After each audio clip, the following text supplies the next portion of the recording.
रिश्ते चाहे सगे हो या सौतेले, अगर निभाने की चाहत हो तो इंसान खुशी खुशी रिश्ता निभा सकता है। मेरा बेटा बीमार था और मेरे पास उसके दवाई के पैसे तक नहीं थे। मैंने बड़ी मुश्किल से किसी से 1,000 रुपये उधार लिए। मुझे उम्मीद थी कि वह मेरी मदद करेंगे और पैसे लेकर घर आ गई। मैंने पहले तो यह सोचा कि बच्चे को डॉक्टर के पास लेकर जाऊंगी, लेकिन फिर ख्याल आया खाली पेट दवाई खाने का कोई फ़ायदा नहीं होगा और मेरे पास 1,000 रुपये थे। बच्चों को खाना भी खिलाना था और उनकी दवाई का इंतज़ाम भी करना था। पहले बच्चों के खाने का सोचकर मैं बाज़ार गई, सब्जी वाले से सब्जी खरीदी। वहीं 1,000 रुपये मेरे पास थे और डरते डरते मैंने उन पैसों में से 500 का नोट उसे दिया। ना जाने कितनी महंगी सब्जी होगी, लेकिन उस सब्जी वाले ने मुझे 450 रुपये वापस कर दिए। जब घर आकर मैंने पैसे गिने तो मुझे लगा कि उससे गलती हो गई है, क्योंकि उसके पास बहुत भीड़ थी। मेरे दिल ने कहा कि वह बहुत गरीब आदमी है, वापस जाकर उसे उसके पैसे दे देती हूँ। लेकिन दिमाग ने कहा, हो सकता है शायद भगवान की तरफ से मदद है। पहले जाकर बच्चे की दवाई ले आती हूँ। खुशी खुशी अपने बच्चे को डॉक्टर के पास लेकर गई और दवाई लेकर आई। बच्चों को खाना और दवाई खिलाने के बाद मैं उसके बारे में सोचने लगी कि उस सब्जी वाले को जब अपनी गलती का एहसास होगा तो कितना पछता रहा होगा कि मैंने किसी को ज़्यादा पैसे फेर दिए हैं। मेरे पास कुछ पैसे बच गए थे। मैंने दिल में सोच लिया, सुबह सवेरे ही जाकर उसे बाकी के पैसे दे आऊँगी और अगर कम पड़े तो उसे बता दूँगी कि बाकी के पैसे मैं बाद में तुम्हें दे दूँगी। लेकिन मुझे क्या मालूम था कि उस सब्जी वाले की गलती ही नहीं थी, बल्कि शायद मेरी गलती थी। मेरा रिश्ता एक गरीब घर से था। मेरे पापा शराबी थे और मेरी माँ लोगों के घरों में काम करती थी। मेरे पापा मेरी बड़ी बहन को जुए में हार गए थे, जिससे हम दोनों बहनें एक दूसरे से जुदा हो गई और मैंने बड़ी कोशिश की कि मैं अपने पापा की बुरी नज़रों से बच जाऊं, लेकिन होनी को कौन टाल सकता है। आखिरकार जब मैं 16 साल की हुई तो मुझे भी मेरे पापा जुए में हार गए और फिर मैं भी शादी करके अपने पापा जैसे ही एक शख्स के घर में आ गई थी। मैं अपनी माँ की तरह लोगों के घरों में काम करती थी और अपनी कमाई अपने जुआरी पति के हाथों से बचाने के लिए तरह तरह की कोशिश करती रहती थी। कभी कपड़ों की पोटली में पैसे छुपाती तो कभी राशन के डिब्बों में, लेकिन फिर भी मेरी कमाई मुझसे छीन कर ले जाता। मेरे 3 बच्चे थे और मुझे खुशी इस बात की थी कि भगवान ने मुझे तीनों बेटे दिए थे। कोई बेटी नहीं थी जिसको उसका बाप मेरी तरह बेच देता। इसी तरह समय गुजरता रहा और मेरी ज़िंदगी यूं ही चलती रही। जब कभी पति को मेरे घर की याद आती तो वह घर आ जाता और जो भी कीमती सामान उसे नज़र आता उसे उठाकर वह बेच देता है। उसे कुछ भी नहीं मिलता तो वह मेरे साथ मारपीट करने लगता है और अगर मेरे बच्चे मुझे बचाने की कोशिश करते हैं तो वह बच्चों को भी मारने लगता है। मुझे बस इस बात का सुकून था, यह घर मेरा अपना था और वह यह घर बेच नहीं सकता था, क्योंकि मेरे ससुर जी ने मेरी शादी के बाद ही अपने बेटों की हरकतों को देखते हुए यह घर मेरे नाम कर दिया था। उन्होंने अपने जीते जी ये काम बहुत अच्छा किया। कम से कम मेरे बच्चों के सर पर छत तो है, जो उनका शराबी बाप छीन नहीं सकता। मेरे आसपास के घरों में जो औरतें थीं वह भी मेरे ही जैसी थी, मेहनत करती और अपने बच्चों का पेट पालती थे। आज छोटे बच्चों की बीमारी की वजह से मैंने एक ईमानदार इंसान का हक मार लिया था और यह चीज़ मुझे चैन नहीं लेने दे रही थी। कुछ दिन बाद जब बेटे की तबीयत कुछ बेहतर हुई और मुझे तनख्वाह मिल गई तो मैंने सोचा कि मुझे उस सब्जी वाले का उधार चुकता कर देना चाहिए। मुझे कुछ सब्जी भी चाहिए थी, इसलिए मैं दोबारा बाज़ार गई। सब्जी वाले ने मुझे देखकर भी अनदेखा कर दिया और बाकी ग्राहकों को सामान देने लगा। मुझे उसके रवैये पर बहुत हैरत हुई कि शायद वह इसलिए मुझे देखकर अनदेखा कर रहा है कि ये सबसे निपट कर वह मुझसे बात करेगा। मुझे तो उसके पिछले पैसे भी देने थे, लेकिन मैं पैसे देने की वजह से ही उसी सब्जी वाले के पास आई थी, इसीलिए मैं चुपचाप खड़ी रही। उसने मुझसे पूछा क्या चाहिए। मैंने उसे बताया आपने पिछली बार मुझे ज़्यादा पैसे वापस कर दिए थे, लेकिन उसने मेरी बात को अनसुना कर दिया और पूछने लगा अभी क्या चाहिए। मैंने काफ़ी सब्जियां उसे बता दी और वो सब्जी तोलने लगा तो मैंने उससे पूछा कि कितने पैसे हुए। वह चेहरे की तरफ देखने लग गया और उसने मुझसे कहा। उसे सुनकर मुझे झटका लगा। उसने मुझसे सिर्फ 50 रुपये मांगे थे। मुझे लगा कि शायद मुझे सुनने में गलती हुई, इसलिए मैंने 500 का नोट निकालकर उसे दिया, लेकिन उसने 50 रुपये काट कर बाकी के 450 वापस दे दिए। और जब मैंने उसे कहा यह सब्जी तो बहुत महंगी है, तो उसने मेरी बात काट कर दूसरे ग्राहक की तरफ लग गया। मैं हैरान होकर घर वापस आ गई और फिर यह सब्जी रोज़ का काम हो गया। मैं जब भी उस सब्जी वाले की दुकान पर जाती, कितने भी रुपए की भी सब्जी लेती, वह मुझसे केवल 50 रुपये ही लेता था। कभी कभार तो सब्जी 200 से 300 तक भी होती थी, लेकिन वह मुझसे 50 रुपये से ज़्यादा नहीं लेता था और हमेशा इंतज़ार करता कि सारे ग्राहक हट जाएं। उसके बाद मुझे सब्जी देगा ताकि किसी को मालूम ना हो सके इतनी सारी सब्जी को मुझे केवल 50 रुपये में क्यों दे रहा है। शुरू में तो मुझे यह बात बहुत अजीब लगती थी। जब सब्जी के पैसों की बचत से मेरे घर की बहुत सी ज़रूरतें पूरी होना शुरू हो गई, तो मैंने भी हमेशा सब्जी लेने के लिए उसी की दुकान पर जाना शुरू कर दिया। कम से कम 3 महीने हो चुके थे। हफ्ते में एक बार जाऊं या रोज़ाना मुझसे 50 रुपये ही लेता था और अच्छी वाली सब्जी निकाल कर दे देता।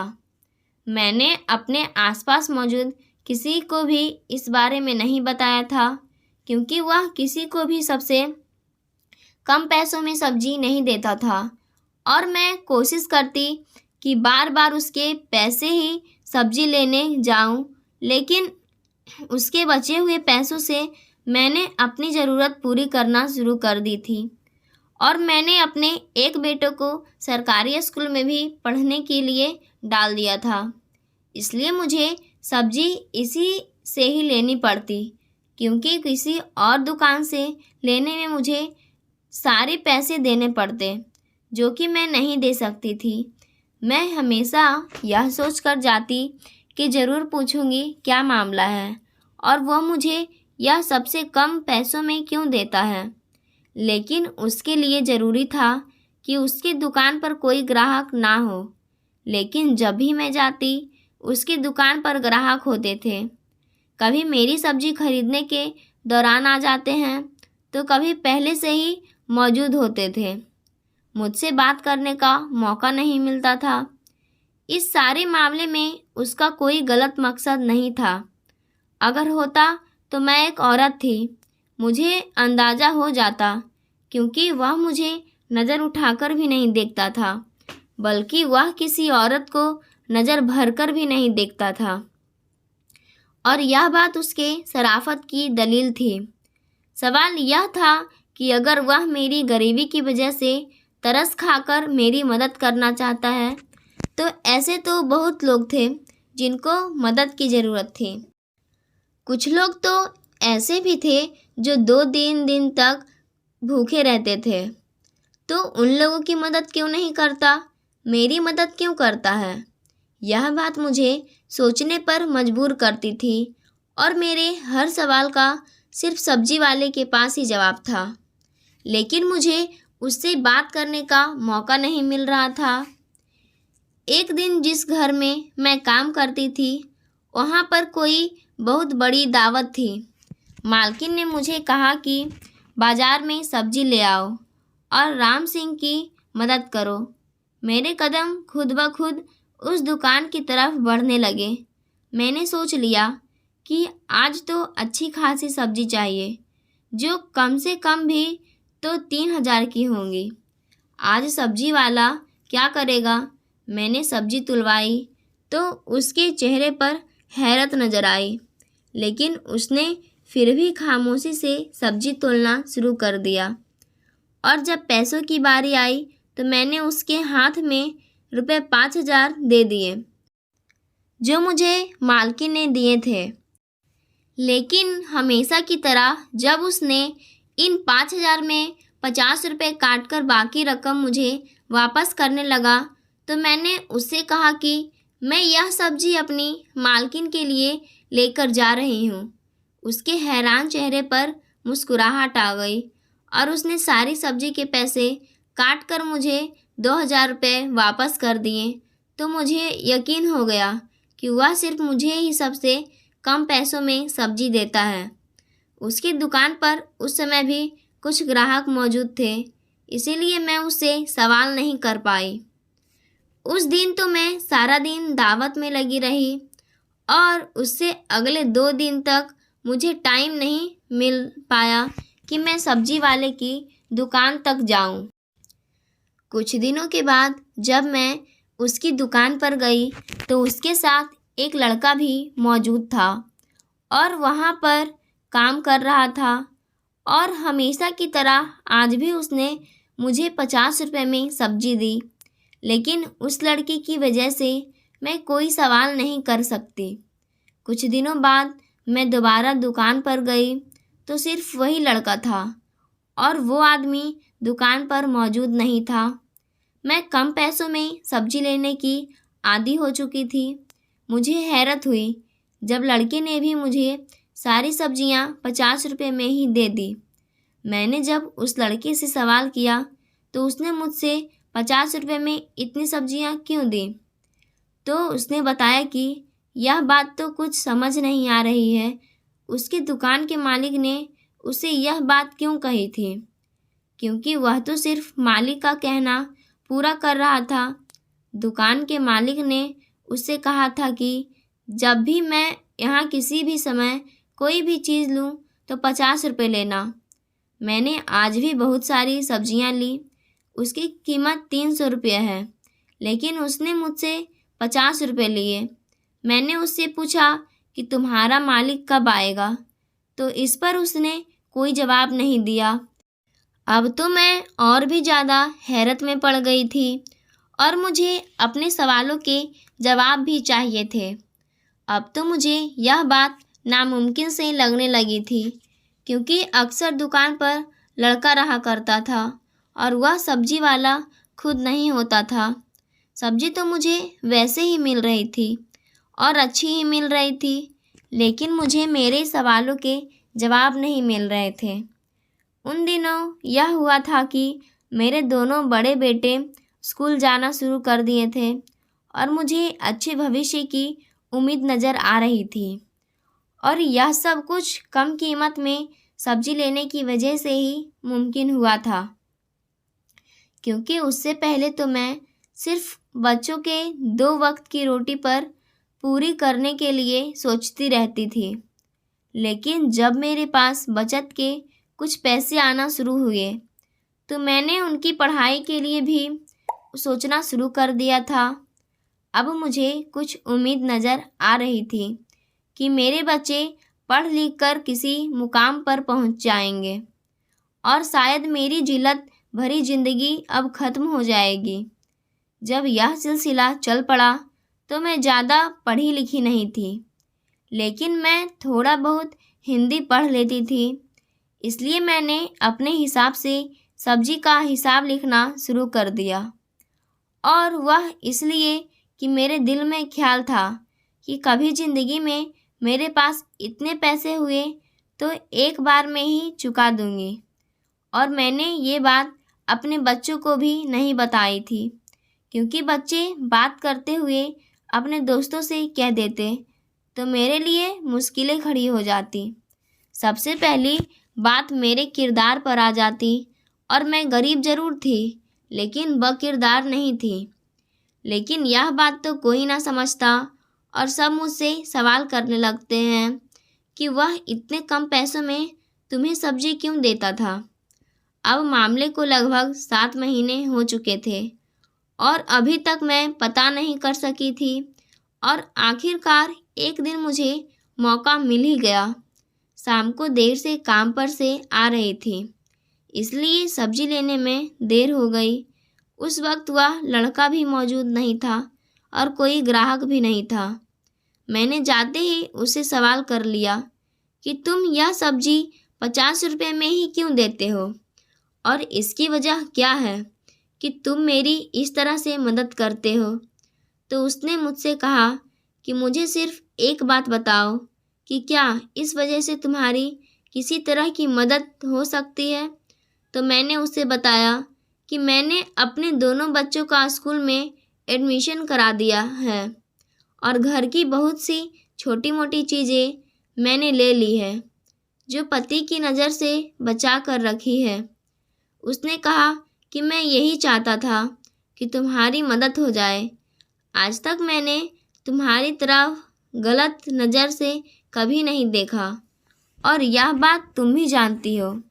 मेरा मकसद सिर्फ तुम्हारी मदद करना था, लेकिन मेरा सवाल तो वही का वही था कि अगर वह मेरा मदद करना चाहता था तो यह पर बहुत से लोग हैं जिनको उसकी मदद की ज़रूरत है, क्योंकि जिस जगह पर उसकी दुकान है उसके आसपास हम गरीब लोग ही रहते थे। वहाँ तो सभी गरीब थे, वह मेरी मदद ही क्यों करता है।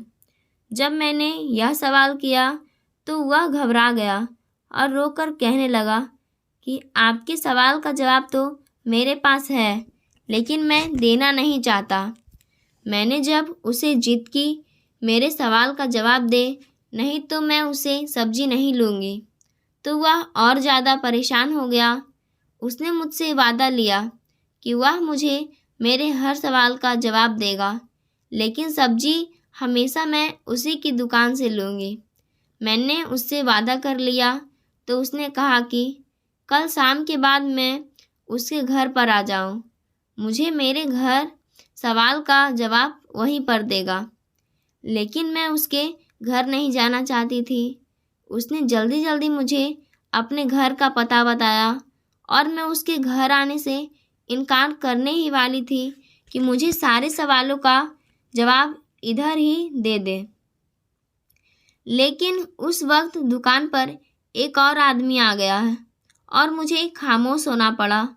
मैंने उस समय अपनी सब्जियां उठाई और अपने घर वापस आ गई, लेकिन अब मेरी सारी रात इसी फिक्र में गुजरी कि उसने मुझे बुलाया क्यों है, और वह भी शाम के बाद। और अगर मैं नहीं गई तो शायद सारी उम्र जवाब ना ले सकूंगी, और चली गई तो मेरे साथ ना जाने क्या करे, क्योंकि मर्द का क्या भरोसा। मेरी ज़िंदगी में आने वाले तो सारे मर्द ऐसे ही मिले थे। सिर्फ सब्जी वाला मुझे कुछ ठीक लग रहा था, लेकिन इसने मुझे अकेले अपने घर पर क्यों बुलाया। सारी रात सोचने के बाद मैंने फैसला किया कि मुझे एक बार तो जाना ही चाहिए, और ना ही मैं कमज़ोर हूँ कि अगर मेरे साथ कुछ गलत करने की कोशिश करेगा तो मैं खुद को बचा नहीं सकूँगी। अब मुझे बेसब्री से शाम का इंतज़ार था। मैं जल्दी काम से वापस आ गई और छोटे बेटे को अपने दोनों बेटों के पास छोड़कर और उनको सख्ती से समझा कर के घर से बाहर मत जाना, मैं थोड़ी देर में आ जाऊंगी, एक ज़रूरी काम से जा रही हूँ। मैंने अपने कुर्ते के अंदर एक छोटा चाकू को छुपा लिया और घर की तरफ चल दी, और चाकू मैंने इसलिए रखा कि अगर ज़रूरत पड़े तो मुसीबत में काम आ सके। जैसे जैसे मेरे कदम उसके घर की तरफ बढ़ रहे थे, वैसे वैसे मेरी धड़कनें बढ़ती जा रही थी। उसके घर के दरवाजे पर पहुंचकर एक बार तो दिल ने कहा कि वापस पलट जाऊं, जो जैसा चल रहा है वैसा ही चलने दो। मुझे क्या ज़रूरत है सवाल करने की? अगर ज़रूरतें पूरी हो रही है और मेरे बच्चों को खाना भी मिल रहा है और उनकी अच्छी पढ़ाई भी हो रही है और मेरे घर की ज़रूरतें पूरी हो रही है, मुझे इस राज को राज ही रहने देना चाहिए। लेकिन मेरे अंदर की आत्मा मुझे चैन लेने नहीं दे रही थी और बार बार मेरे अंदर यही बात आती है कि एक एक बार अंदर जाना चाहिए। उसके बाद मैंने दरवाज़ा खटखटाया। दरवाज़ा खटखटाने के बाद मेरा दिल और तेज धड़कने लगा और मुझे यहाँ आने का फ़ैसला गलत लगने लगा। उससे पहले कि मैं यहाँ से पलट जाती, दरवाज़ा खुल गया और मुझे दरवाजे पर खड़ा देखकर उसके चेहरे पर मुस्कुराहट नज़र आने लगी और उसने मुझे अंदर आने के लिए कहा। अब यहाँ तक आ ही गई थी तो आगे भी मुझे हिम्मत करनी थी। मैंने डरते डरते घर के अंदर कदम रखा और बाजू के अंदर छुपी हुई चाकू पर अपनी पकड़ बना ली। जब मैंने अंदर कदम बढ़ाए, अंदर आते ही उसने तुरंत लाइट जला दी और रोशनी होते ही जिस आदमी पर मेरी नज़र पड़ी तो मैं एकदम से चौंक गई। जब मेरे पति के हाथों मुझे मेरे माता पिता ने बेचा था, उसके बाद से मेरा अपने माता पिता से कोई संबंध नहीं था। मुझे नहीं पता था कि मेरी बहन और माता पिता किस हाल में हैं और मैंने तो यह समझ लिया था कि वह मेरे लिए मर चुके हैं और कभी भूल कर भी उनके बारे में मैंने नहीं सोचा था। कभी कभी मुझे मेरी माँ का ख्याल आ जाता था, लेकिन शादी के 3 साल बाद ही मेरी माँ को भी मेरे पिताजी किसी जगह जुए में हार गए थे और उसके बाद कुछ पता नहीं। सबको मरा हुआ मानने के बाद मैंने तो कभी सोचा भी नहीं था कि मुझे पापा से सामना होगा। मुझे बिस्तर पर पिताजी लेटे हुए नजर आए और मुझे उन्हें देखकर और ज़्यादा नफ़रत का एहसास होने लगा कि हम लोग जिस हाल में भी हैं सिर्फ उसी आदमी की वजह से हैं। लेकिन उनकी हालत इतनी ख़राब थी कि उनसे तो मैं नफ़रत भी नहीं कर पा रही थी। मेरे पीछे मौजूद सब्जी वाले ने मुझसे कहा कि आपने इनको पहचाना कि नहीं? मेरी ज़बान बंद हो चुकी थी। मैं उससे क्या जवाब देती? मेरी हालत देखकर उसने कहा कि आपके पिताजी हैं। सिर्फ आपके ही नहीं बल्कि मेरे भी पिता हैं और मैं आपका भाई हूँ। मुझे तो बड़ा आश्चर्य हुआ कि यह आदमी मेरा भाई कैसे हो सकता है, क्योंकि हम तो सिर्फ 2 ही बहनें थी। मैं आगे बढ़ी तो पिताजी की हालत में देखकर मेरी आंखों में आंसू आ गए। उनको पैरालिसिस का अटैक हुआ था और वो बोल नहीं पा रहे थे और अपना हाथ भी नहीं हिला सकते थे। मुझे देखकर वह रोने लगा। मैंने सब्जी वाले से पूछा कि यह सब क्या है और आप मेरे भाई कैसे हो सकते हो? हम तो 2 ही बहनें थी और मेरे पिताजी तुम्हारे पास कैसे पहुँचे? उसने मुझे बताया कि तुम्हारी शादी के 1 साल बाद ही तेरी माँ को यह एक जुए में हार गए थे, लेकिन तुम्हें जुए में हारने से पहले इन्होंने खुद एक औरत को जुए में जीता था, जिसे वह अपने घर पर नहीं लेकर आए थे, कहीं दूसरी जगह रखा था। उन्हीं का मैं बेटा हूँ और इसीलिए मैं तुम्हारा भाई लगता हूँ। मुझे जन्म देते हुए मेरी माँ मर गई, तब से तेरी माँ ने ही मेरी परवरिश की है और मुझे अच्छे बुरे की समझ दी है। जब कुछ समझदार हुआ तो उन्होंने उसको सारी बात बताएं ताकि वह भी अपने पिता की सूरत पर ना जाए और एक अच्छा और सच्चा इंसान बने। और जब यह कुछ बड़ा हुआ तो उसने सब्जी का ठेला लगाना शुरू कर दिया। वह मेहनत से दिल लगाकर काम करता था और उसकी समाज में इज्जत भी बहुत थी। एक दिन उसके पिताजी उसको मिले और जिस हालत में मिले उससे तरस आ गया और उन्हें अपना घर ले आया, क्योंकि उन्हें खुद से बोला भी नहीं जा रहा था और ना ही कुछ खा सकते थे। इसलिए दुकान पर लड़का रखना पड़ा पिताजी की सेवा के लिए। और मेरे बारे में जानकारी हासिल की। मेरे बारे में जानकर बहुत दुख हुआ, इसलिए अपने हिसाब से मेरी मदद करने की कोशिश की और वह 50 रुपये ले लेता था कि मेरे स्वाभिमान को चोट ना पहुँचे। और अगर तो सब्जी के पैसे ना लेता तो शायद मैं दुकान पर नहीं जाती, क्योंकि वह गलती से ज़्यादा पैसे वापस कर रहा है। पैसों से मेरे घर की ज़रूरत पूरी होनी शुरू हुई और मेरे किसी सवाल का जवाब नहीं देता था। उसकी दुकान की तरफ जाने लगी और वह जानबूझकर मेरे किसी सवाल का जवाब नहीं देता था और यह भाई की अपनी गरीब बहन के लिए मदद की कोशिश की थी। यह सब सुनकर मेरी आंखों में आंसू छलक पड़े और मैंने भगवान का धन्यवाद किया कि भगवान मुझे अगर पति और पिता की सूरत में अच्छे इंसान नहीं दिए तो भाई की सूरत में एक अच्छा इंसान दे दिया। और दिल ही दिल में सोच रही थी कि मैं अपने तीनों बेटों को सही रास्ते पर ले जाऊंगी। पढ़ाई के साथ साथ उनकी परवरिश भी अच्छे से करूंगी। इससे पहले मैंने उनकी परवरिश पर कभी ज़्यादा ध्यान नहीं दिया था और उसके साथ ही मैंने खुले दिल से अपने पिताजी को माफ़ कर दिया, क्योंकि उन्हें जो हमारे साथ किया था उसकी सज़ा उन्हें इसी ज़िंदगी में ही मिल चुकी थी और नर्क में भगवान उनसे हिसाब लेगा। और अपनी माँ की तरफ से भी मैंने उस आदमी को माफ़ कर दिया और अपने भाई से वादा किया कि मैं उसके घर आती जाती रहूँगी और पिताजी का ध्यान रखूँगी। जब मेरे पति के बारे में मेरे भाई ने बताया कि उसको बड़ी मुश्किल से कुछ लोगों के ज़रिए उसने शराब छोड़ने वाले विभाग में एडमिट करा दिया है और वह जल्द ही एक अच्छे इंसान की सूरत में आपके सामने आएगा, तो मुझे लफ्ज़ ही नहीं मिल पा रहे थे जिनके ज़रिए मैं अपने भाई का धन्यवाद कर सकूं। मेरी माँ का बेटा भी नहीं था, लेकिन सिर्फ माँ की परवरिश का हक अदा करने के लिए अपनी तरफ से मेरी पूरी मदद करने की कोशिश कर रहा था। सच कहते हैं, परवरिश का इंसान पर बहुत असर होता है। उसकी रगों में खून तो मेरे पिताजी का था, लेकिन परवरिश मेरी माँ की थी, जो खून पर भारी पड़ गई।